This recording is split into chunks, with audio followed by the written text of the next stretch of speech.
सभापती महोदय, अतिशय महत्त्वाच्या आणि गंभीर विषयाकडे सन्मान्य सदस्य श्रीकांत भारती यांनी लक्ष वेधलंय.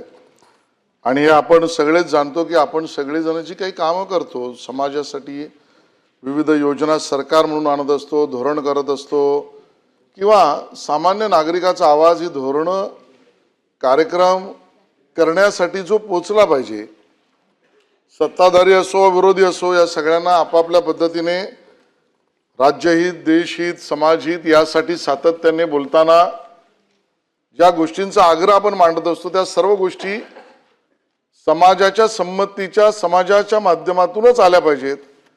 असं मूलभूत कार्य हे आपल्या या वृत्तपत्र आणि त्यानंतर असलेल्या इलेक्ट्रॉनिक असेल, डिजिटल असेल, या वेगवेगळ्या पद्धतीने होत असतात. आणि म्हणून एका अर्थाने आपल्या संविधानात सुद्धा आपण त्याला एक महत्त्व दिलं आणि या रचनेला आपण एक स्तंभ म्हणून त्याचा उल्लेख करतो.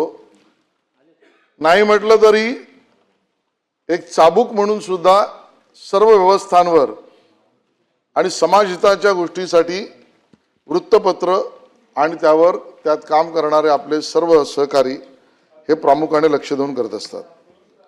आणि म्हणून हा प्रश्न या ठिकाणी लक्षवेधीच्या रूपाने मांडताना त्यांनी एक चिंता व्यक्त केली, ती खरी आहे. कोरोनाच्या आधी आणि कोरोना नंतर वृत्तपत्र विशेषतः या विषयामध्ये काही प्रश्न जटिल निर्माण झाले. मला स्वतःला आठवतं की त्या काळात वृत्तपत्र आले तरी ते वाचण्याआधी त्याच्यावर पूर्ण स्प्रे मारायचा पाहिजे, कारण आपल्या मनात त्यावेळेला भीती होती. किंवा तो उन्हामध्ये त्याला ठेवायचं, निर्जंतुकीकरण सहज होईल, वाळवट ठेवायचं आणि त्यानंतर वाचायचा. पण तसे करणारी लोक होती. डिजिटलकडे आपण सगळेजण गेलो, स्वाभाविक आहे, तंत्रज्ञानाच्या उत्क्रांतीचा तो भाग आहे.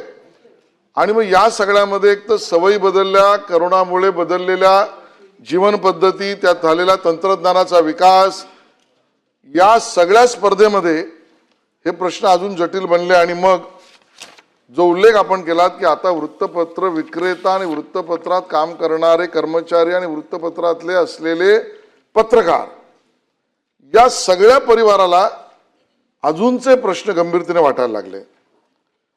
यदू जोशी आणि वसंत मुंडे यांच्या अध्यक्षतेखाली असलेल्या समित्यांनी काही सूचना दिल्या, काही बैठका घेतल्या, त्याचा सगळा इतिवृत्त माझ्याकडे, तो सगळं मी आता सांगत नाही. दोन गोष्टी आपण प्रश्नात स्पेसिफिक विचारले, ते म्हणजे 2024 10 ऑक्टोबरला मंत्रिमंडळ बैठकीत 2 स्वतंत्र महामंडळे कामगार विभागांतर्गत स्थापन करण्याचा निर्णय झाला.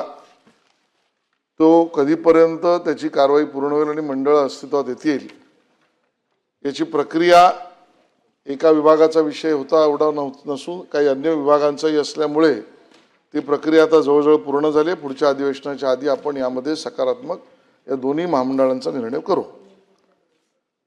दुसरा विषय आपण असं प्रश्न आपण उपस्थित केला की असे अनेक विषय आहेत आणि या सगळ्या संबंधित अनेक विषयांसाठी, कारण या आपल्या लक्षवेधीमध्येच आपण 9 विषयांना हात लावलाय, विविध 9 विषयांवर आपण आपलं मत मांडलं, त्याचं उत्तर सुद्धा दिलेलं आहे.